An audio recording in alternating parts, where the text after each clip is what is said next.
Many parents in our viewing area know the challenges of raising a child with autism.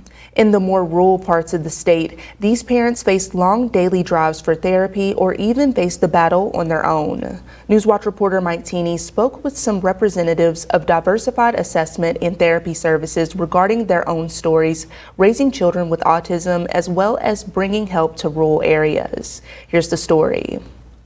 Autism is a spectrum disorder where those afflicted struggle with language and social skills. One of the most successful treatments is applied behavior analysis, also known as ABA. We have 30 plus years of research on its effectiveness for not only children diagnosed with autism, but for other learning disabilities or other disabilities such as ADHD, ODD, eating disorders, and so forth. And it's designed specifically for that child and what motivates that child. Our neighboring states have an average of 1,200 to 2,300 board-certified behavior analysts. West Virginia has 52. So West Virginia parents of children with autism, especially in rural areas, struggle to find help. Susan Loudermilk faced this issue 17 years ago when her son Zach was diagnosed with autism. Zach was engaging in daily self-injurious behaviors, and the harming and aggression toward others was increasing daily. So I reached out for help, realizing that there really wasn't any in our state.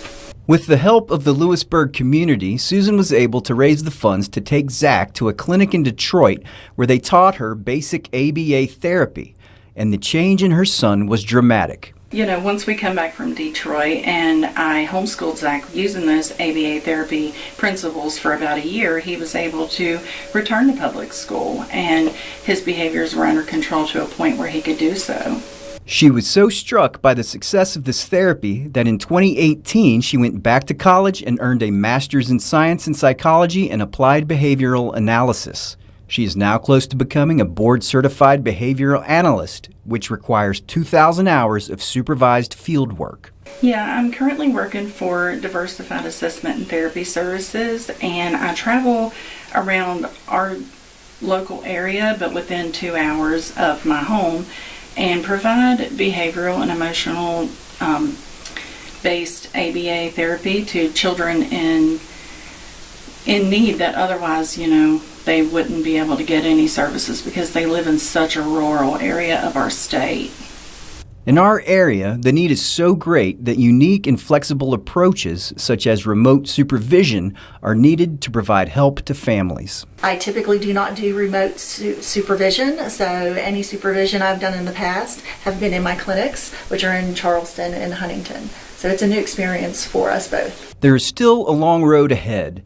However, progress is being made and there is help available. The goal is to one day open a clinic in the Lewisburg area where parents and children who live in the surrounding rural areas can get help. In our state, like I said, the resources are so very limited, and I wanted to be able to help other children that have been through the same struggles that my kids have went through. Like, I can't even explain the amount of progress my son has made with the help of ABA therapy, and it literally saved us. Reporting from Lewisburg, this is Mike Teeney, Newswatch 4. If you'd like to find out more information regarding ABA therapy and where it is available, you can visit mountaineerautismproject.com.